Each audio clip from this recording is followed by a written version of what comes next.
سلام تخطيتنا إذا channel كمي كني عم دهان دغنيهم لومون كم تلمود بقداس زبالكو تمرتي متيكم على مالتي ونايلوم بفلاي بتاع قداس تمرتي بتاع الرعاية بكنزب زلنا زيادة دما እቶም ሃብታማትን ሰብ ፀጋን ዝጥቀምሉ ሜላታት መብዛሕትና ዘይንፈልጦ ስለ ዘይንፈልጦ ድማ ኣብ ድኽነት ከም ንነብር ዝገብረና ብዛዕባ ብኣፍልጦ ካብ ሓደ 4-5 መፅሓፍቲ ዘንበብኮ ፅሙቕ ኣቢለ ከቕርበልኩም ፈቲነ ዘለኹ እዚ ድማ ኣይሆፕ ክትፈትዎ ኣብ ሂወትኩም ድማ ለውጢ ከምፃልኩም ናይ ወትሩ ትምኒተይ እዩ ስለዚ ቀጥታ ናብቲ ትምህርቲ ቅድሚ ምእታወይ ሓንቲ ከዘኻኽረኩም ዝደሊ እታ ዝደለኹማ ወይ ዝመረፅኩማ ወይ ዝፈተኹማ ካብተን ሜላታት ኣብቲ ኮመንት ተትገጥፉለይ ደስ ምበለኒ ነይሩ ወይ ብሓፈሻ ድማ እኔ እቲ ኮመንት ምስ ናትኩም ርእቶታት ትኸይድ እንተትሕብሩን እውን ብጣዕሚ ፅቡቕ ደስ ምበለኒ ነይሩ ንዓይ ከም ዝተገደስኩምሉስ ደስ ምበለኒ ነይሩ ኦኬ ሕጂ ከምኡ ድሕሪ ምባል ቀጥታ ናብቲ ትምህርቲ ከመሓላልፈልኩም ናይ ሎሚ ቁርብቲ ፅሑፍ ብእንግሊሽ ገይረ ኣለኹ ምክንያቱ ብትግርኛ ክገልፅ ስለ ዝኾንኩ ኣገዳሲ ኣይኮነን ኢለ ስለዚ እንታይ እዩ እቲ ሃብታማት ዝፈልጡ ዝጥቀምሉ ሜላ ንሕና እቶም ዝበዛሕና ሰባት ዘይርዳእና ወይ ዘይንፈልጦ ስለ ዘይንፈልጦ ድማ ኣይንገብሮን ኢና ሕጂ ንጀምር ናብቲ ትምህርቲ ቁፅሪ 1 ማይንድሰት ይብሉ ኣተሓሳስባ ማለት እዩ ማይንድሰት ወይ ኣረኣእያ ሕጂ ኣብዚ ሪል ክንጥንቀቐሉ ዘለና ኣገዳሲ ነገር ኣሎ ኣብቲ ንሕና ንፈልጦ ወይ ኣብ ትምህርትና ኣብ ሂወትና ኩሉ ግዜ ገንዘብ ኣደናይ ኩሉ ክፍኣት ሕማቕ ምዃኑ ኢና ንፈልጥ ክኸውን ይኽእል እዩ እዚ እቲ ፀጋም ግን ገንዘብ ኣይኮነን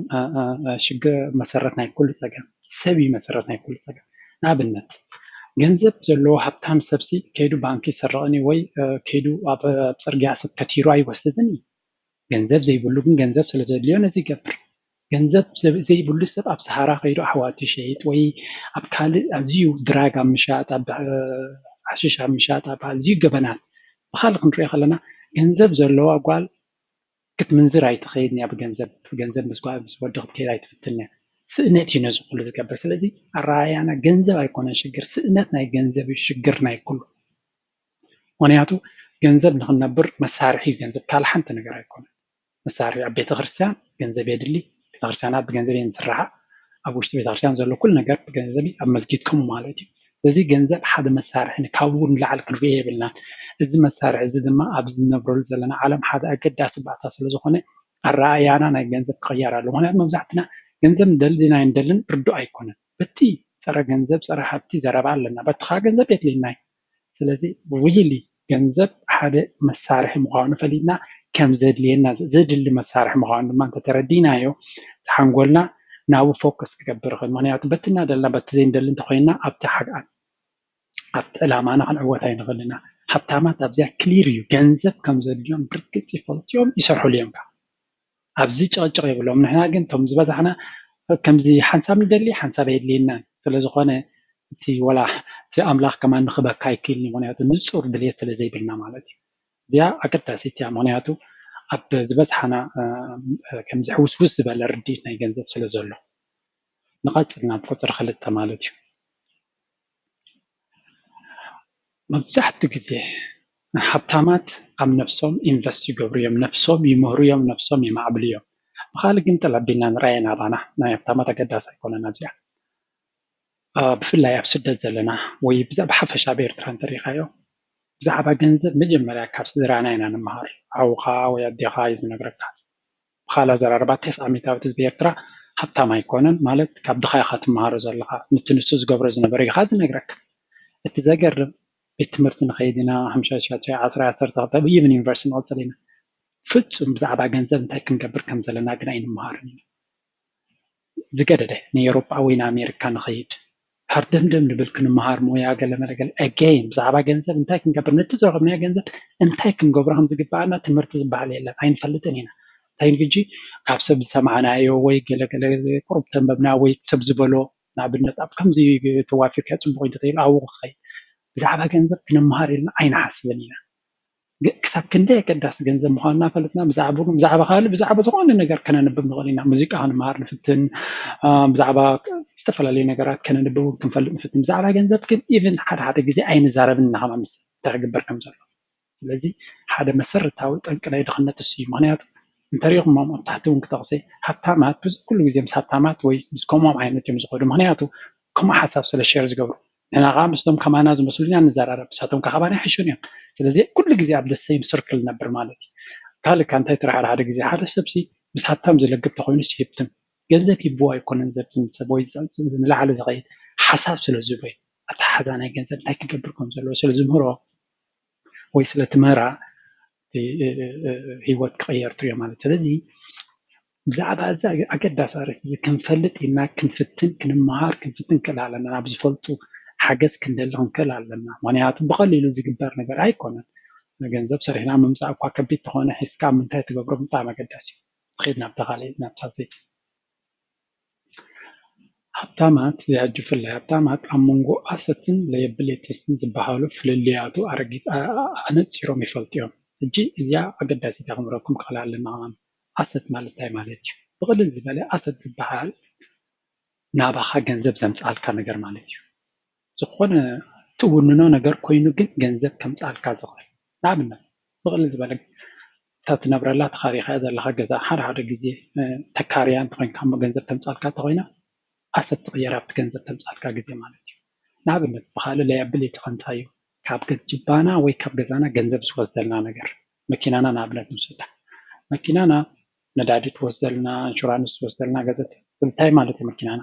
ለያብሌቲ እያ ንዓና ኩሉ ግዜ ዕዳያ ተምፃልና እምበር ገንዘብ ኣይኮነን ተምፃልና ስለዚ እንታይ እዩ ኣብ ሂወትካ ዕዳ ዘምፃልካ ወይ ገንዘብ ካብ ጅባካ ዝወስደልካ ኣየናይ ኸ ገንዘብ ዘምፃልካ ምፍላጥ ካልኣይ ድማ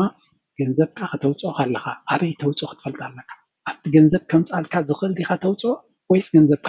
ገዚእካዮ ንሱ ገንዘብ ዝወስደልካ ኢካ ተውፅኦ ንኣብነት 15 ጅንስ ገዚእና ኣለና ካብኡ ዝመፀና ገንዘብ የለን እዚ ገንዘብ ኣዋህሊልናዮ ግን ኣብ ሓደ ገንዘብ ከምፃልና ዝኽእል መሬት ድዩ ገዛ ገዚእካ ድዩ ኣካሪኻዮ ዲካ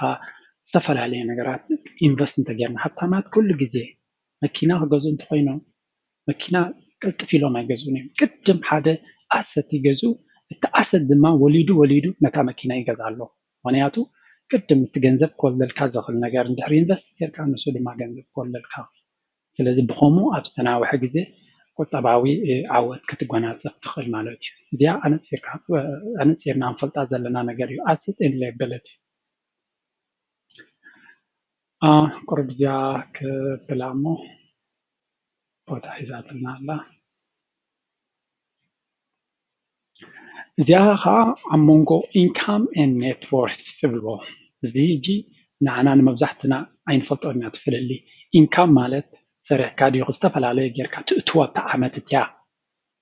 ኣታዊ ማለት እዩ ኔትወርስ ከዓ ጠቕላላ ናትካ ሃፍቲ ማለት እዩ ሕጂ እንታይ እዩ ምፍላጥ ዘድልዮ ኣብ ዓመት 5,000 ትእቱ ነርካ 20,000 ክትእቱ ክትጅምር ትኽእል ኢኻ ካብቲ ዓመታዊ ንእትዎ ገንዘብ ኩሉ ግዜ ካቢና ቀረፅ ንኸፍል ታክስ ካቢና ንኸፍል ስለዚ ንእትዎ እናበዝሐ እንተኸይዱ እቲ ንኸፍሎ ቀረፅካ እናበዝሐ እዩ ዝኸይድ ሕጂ ዝበዝሐና ስለዘይንፈልጦ ኣብኡ ብዙሕ ኢና ንህሰ ሃብታማት ግን ነቲ ዓመት ትእትዎ ኢንካም ኣጉዲሎም ነቲ ኣብ ሃብቲ እዮም ዝቕይርዎ ኣብ ሃብቲ ከዓ ኢንቨስት ስለ ዝገብርዎ ነቲ ኢንቨስት ዝገበርዎ ከዓ ቀረፅ ስለዘይከፍልሉ ኩሉ ግዜ ሃብቶም እናዓበየ ይኸይድ ዝኸፍልዎ ፐርሰንቴጅ ንኣብነት ኣገራሚ ዝኾነ ኣብነት እንታይ ኣሎ ኩሉ ግዜ ዘምፅኦ ሰብ ወረን ባፈት ዝበሃል ሓደ ዝሃብተመ ቢልዮነር ኣብ ኣሜሪካ እዩ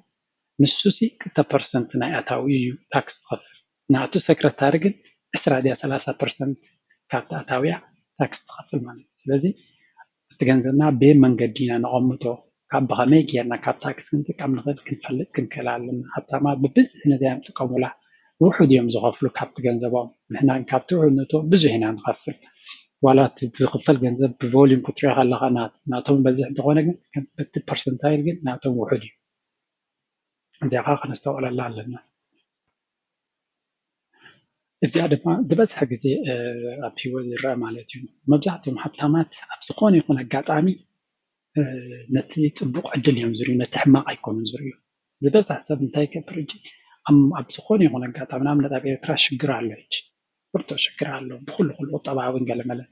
ነቶም ነጋዶ ግን ሽግር ኣይኮነን ዘሎ ኦፖርቹኒቲ ዘሎ ሕጂ ምክንያቱ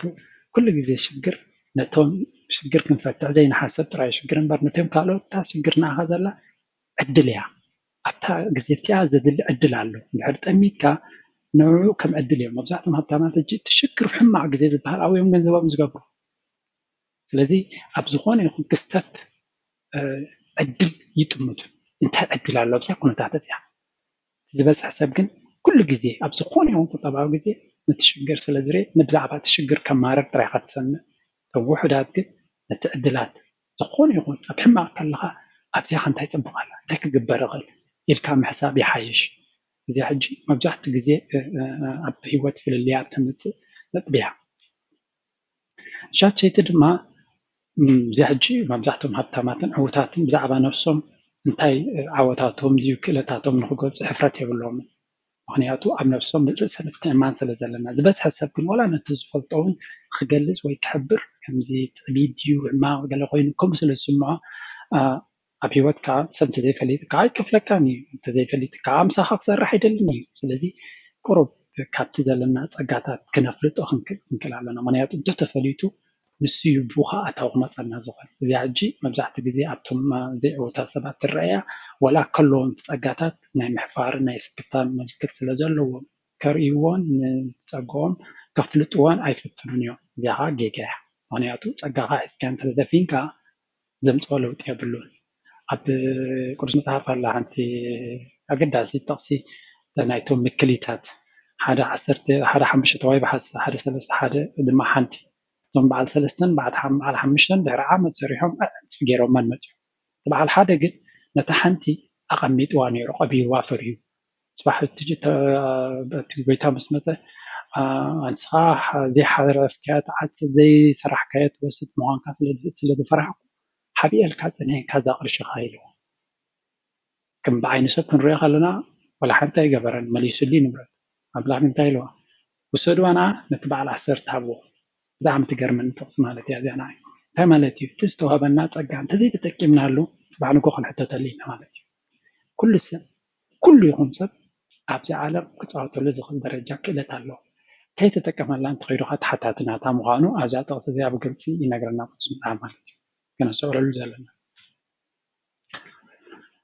መብዛሕትኡ ግዜ ሃብታማት ወይ እቶም ዕዉታት እንታይ ኣለዎም ኣሰልጠንቲ ኣለዎም ወይ ሜንቶርስ ዝመርሕዎም ሰባት ኣለዎም ንኣብነቶም ዝበለፁ ቻምፒዮናት ናይ ዓለም ብስፖርት ብኩዕሶ እግሪ ብኩሉ እንተሪኦም ኪላታት ከለዉ ግን እንታይ ኣለዎም ኣሰልጣኒ ኣለዎም ዋይ ኣሰልጣኒ ኩሉ ግዜ ካብታ ዘለዋ ንላዕሊ ንክኸዱ ስለ ዝግድዶም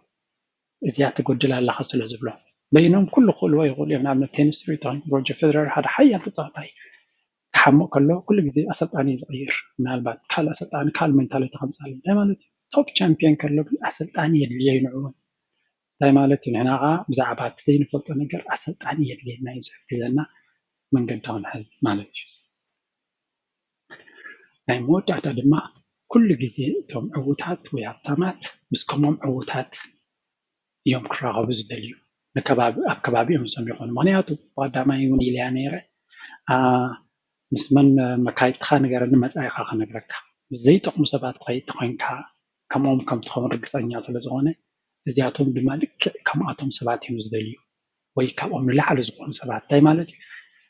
ንላዕሊ ዝወስድዎም እምበር ታሕቲ ዝስዕብዎም ኣይመርፁን እዮም ዝበዝሓና ሰባት ኩሉ ግዜ ምስቶም ኣብ ከባቢና ዝፀንሑና ጥራይና ንኸውን ካልእ ክንቅይር ወይ ንዖም ፅልዎም ወይ ግረፍዎም ማለት ኣይኮነን ግን ንዓኻ ከዕብየካ ዝኽእል ዓይነት ሰብ ወይ ብፃይ ወይ መካይዲ ምምራፅ ግን ብጣዕሚ ኣገዳሲ ተራ እዩ ዝፃወት ማለት እዩ ስለዚ ናይ ሎሚ ትምህርትና ብዛዕባ ገንዘብን እቶም ሰብ ፀጋ ወይ ሃብታማት ከመይ ገይሮም እንታይ ሜንታሊቲ ስለ ዘለዎም እዩ ኣብ ገንዘብ ዕዉታት ክኾኑ ዝኽእሉ እየ ክምህር ፈቲነ ኣይሆፕ ብገለ ጠቂማትኩም ወይ ሓጊዛትኩም ክትከውን በዓል ዓቢ ተስፋየ ካልእ ቪድዮታት ዝተፈላለዩ ቀሪበ ኣለኹ ኩሉ ረኣይዎ ካብዘን 8 ነጥብታት ዓይነት እያ እታ ዝያዳ ሰሓበትኩም ወይ ዝያዳ ምሳኹም ክትከይድ ትኽእል ዝበልኩማ ኣብ ኮሜንት ከትፍለካ ደስ ምበለኒ ኣብ ዝቕፅል ድማ ብዛዕባ ዝተፈላለየ ነጥብታት ኣብቲ ኮሜንት ትፅሕፍዎ ዘሎ ኣርእስታት ክትመሃርዎ ትደልዩ ብዛዕባኡ መሪፀ ሓንቲ ኣርእስቲ ክቅርበልኩም እየ ክሳብ ሽዑ ድማ ንሎሚ ብጣዕሚ እየ ዘመስግነኩም ሰብስክራይብ ምግባርን ሼር ምግባርን ድማ ምሕታት የድልዮን እዩ ኣብቲ ሰብስክራይብ ክትገብሩ ከለኹም እውን ኣብታ ደወል ትመስል ክሊክ ተገይርኩም ዝኾነ ኣፕሎድ ክገብር ከለዎ ቀጥታ ሓበሬታ ክመፀኩም ይኽእል ማለት እዩ ስለዚ ናይ ሎሚ ቪድዮ ኣብ ዝወዲ ኣለኹ ብጣዕሚ የቐኒየለይ ቻው ሰናይ መዓልቲ